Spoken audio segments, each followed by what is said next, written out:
Hi, my name is John Newcomer, and I'm honored to accept this Classic Game Award on behalf of Warner Brothers. Thanks to the International Video Game Hall of Fame and the committee for selecting Joust. This is quite an honor, and I'm absolutely thrilled. I'm also happy and thrilled about how arcades have kept arcades and various retro writing, and this organization have kept classic video games alive in the public eye. So thank you to everybody. Joust came in the second wave when companies had to find new ways to generate ideas and form teams. So the timing was right for a non-programmer, toy, and game inventor to enter the coin-op video world. I started by using the internet at the time, which was my frayed library card. And the pillar was that flying ranked very high amongst what people commonly dreamed they could do and what superpower that they wished that they had. So this became the pillar of the game. I also had stacks of comic books and movies where the references for flying were huge. So this was not a weird thought in my mind. I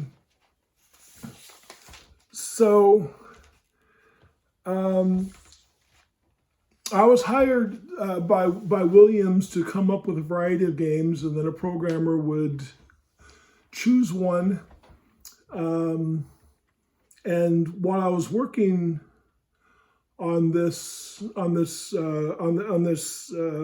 group of ideas, Joust was still like one of the top two on my list. And I learned in the first couple of days from Joe Dillon, the head of sales, and also Ken Fedesna, two important facts which became pillars. One is that in the coin-op world, games had to not only be fun, but they had to pull 25 cents out of someone's pocket every 2.5 minutes.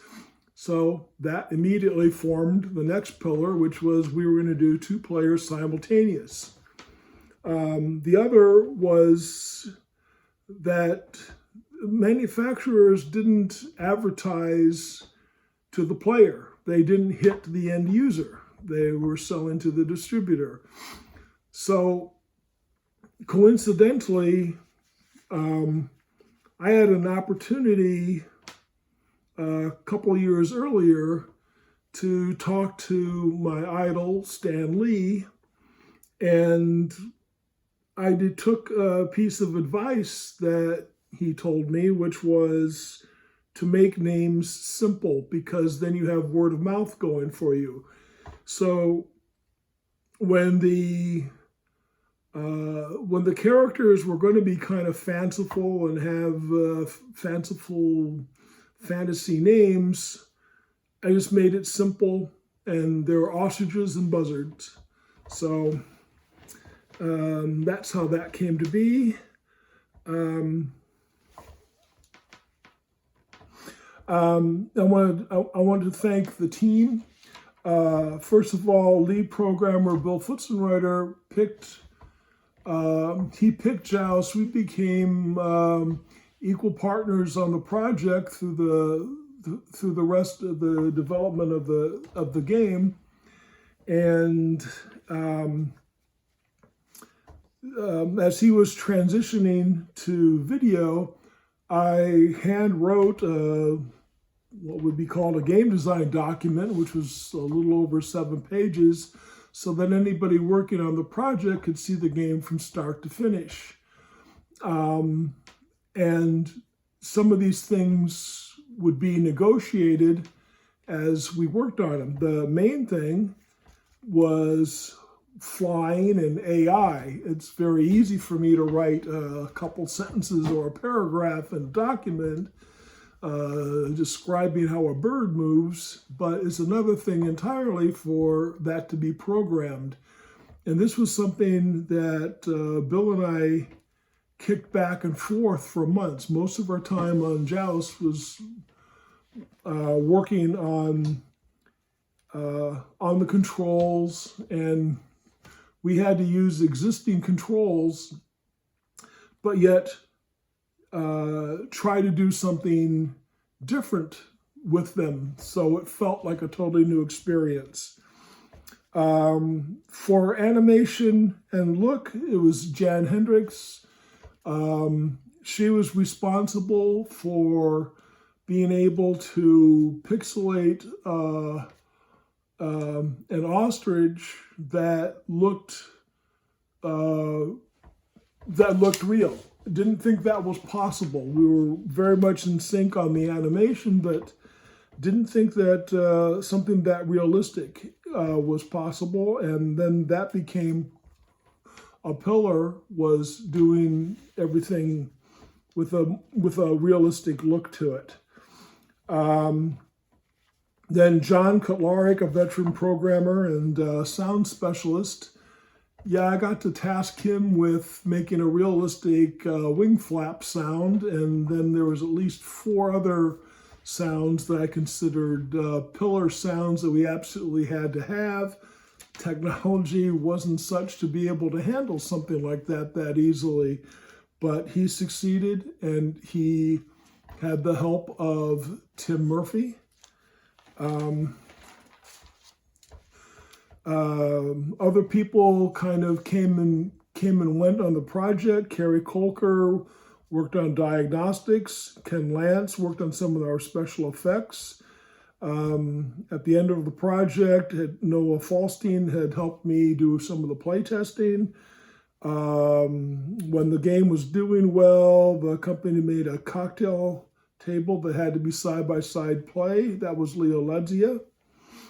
And then later in development, the last couple of months that we were working on the project, Python Angelo, who of course is an industry legend in both video and pinball, was he was hired.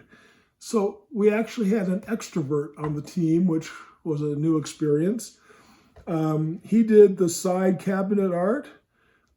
He also helped me do the final weeding down of our animations because we had to fit a very limited memory budget.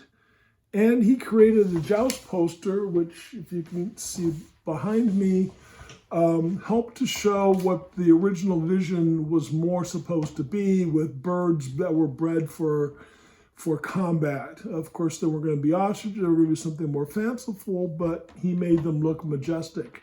And he was a tireless spokesman for the game. Then one other thing I want to mention was that the game was controversial. Now, when we were working on the project, we were secluded. Not many people knew what we were doing. So we just went about our business until it was time to make the 15 test cabinets, and then it became seen throughout the company. And that's where we started hearing a lot of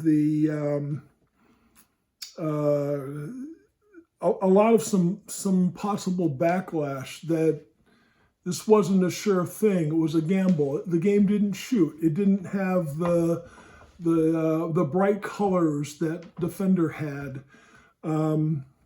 and so this was something that the president of the company also got other advice from other people, and so there was some doubt.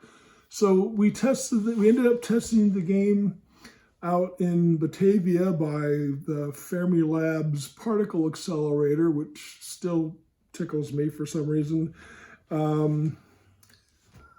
But we would let the players decide, and as it turned out, the game did very well there. So the fact that it didn't shoot and it had a different look and a weird theme was something that ended up working.